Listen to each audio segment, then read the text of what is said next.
Hello, everyone. I do not often use my podcast as a personal platform, but today I want to share with you some exciting news along with just a bit of my personal journey. You may not know, but I grew up in the 80s and I loved watching TV shows like Family Ties, where Michael J. Fox took his briefcase to high school. And there were movies like Working Girl and Baby Boom and 9 to 5 that showed how women could be part of the workforce. But these were really limited views, to say the best. And when I got to Silicon Valley after college, I thought I had found this new world of opportunity. You could not judge who was the CEO because any race or any gender could be the CEO in Silicon Valley. But sometimes those old ways that we grow up with die hard. And when I was the only woman in the boardroom, or when I was being compared to somebody else's daughter, or even when I was told, hey, Allison, you really don't want to start a company. You probably just want to go have some more babies. Being a woman in business has always given me plenty of salty stories to share. And ladies, I know I'm not alone here. So earlier this year, after an unfortunate turn of events, I called up my advisors and said, I'm not sure about this. And then COVID hit. And in the course of 1 month, our world just turned upside down. And so I stopped, I inhaled, exhaled, and just waited. And I thought a little bit more about what I believed. Because you see, in the 1980s, the mantra was always greed is good. And in the dot-com 90s, that theme did not change very much. But in 2020, here I stand and I can honestly say something has shifted. I founded this company on the belief that we could make powerful customer-centric connections between the data signatures that customers left behind and the way that a company could learn about what people really needed, not excluding profits, but in tandem with them. So from the CEO all the way down to the service rep, customer data is the glue inside every business. So I took that idea to several powerful companies and I learned what makes a company truly, deeply care about its customers. So much so that they use all the data they have to understand more and more about how to please them, how to innovate for them, how to inspire them, almost as you would one person to another or one friend to another. This is the deep power that sits unlocked in customer data in most companies. It's more than marketing, it's meaning. And that brings me to the next big ambition. The last few months have been eye-opening. The brands that seem to be weathering the COVID storm best are the ones that have created trust-building conversations and correspondingly experiences for those valued customers.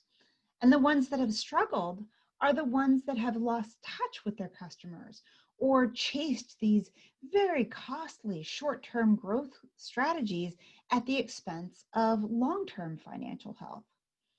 Ambition Data as a company has always existed to serve brands that want to build healthy, sustainable, customer-centric businesses for the long run. On my podcast, you hear me talk about it as customer love all the time. But now these brands need help more than ever. And that's why I'm excited to announce that Ambition Data has evolved after several months of development work. We have officially launched a unique hybrid model that is a source of competitive advantage for our clients. It combines the flexibility and the nuance of consulting with the power and the throughput and frankly the scale of software.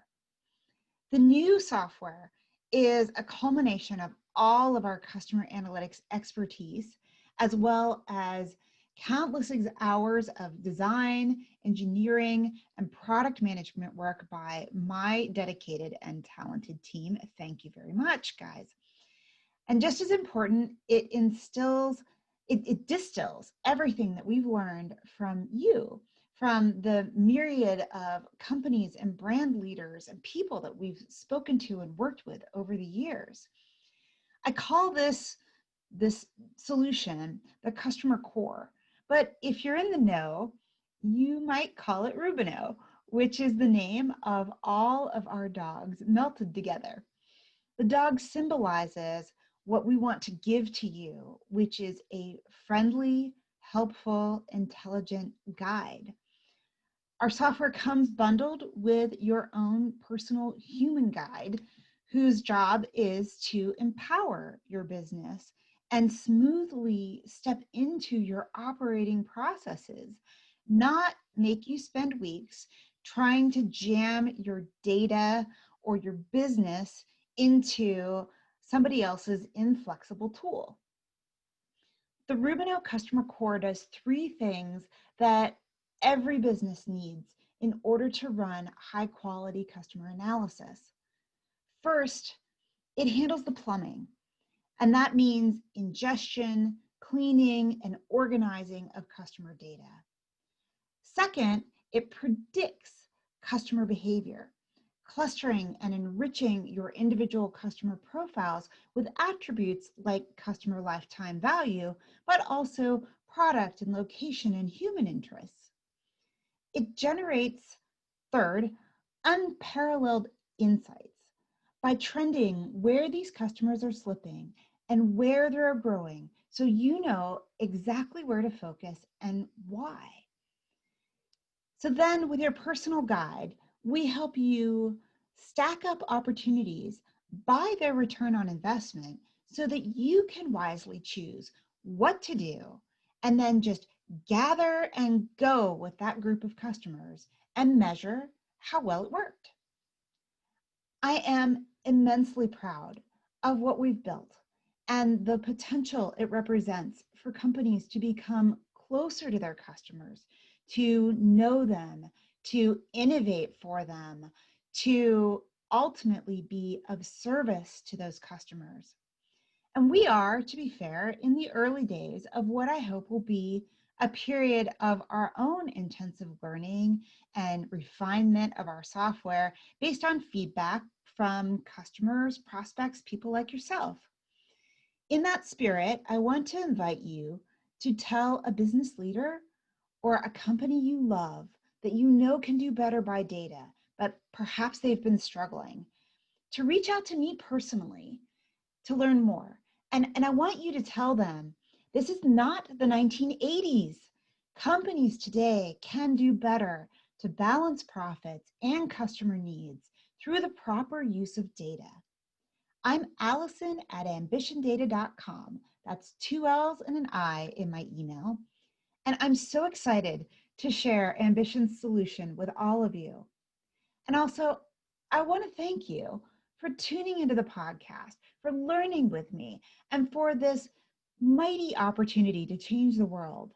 As I always say, it's not magic. It's just a very specific journey that gets results. Thanks, everyone.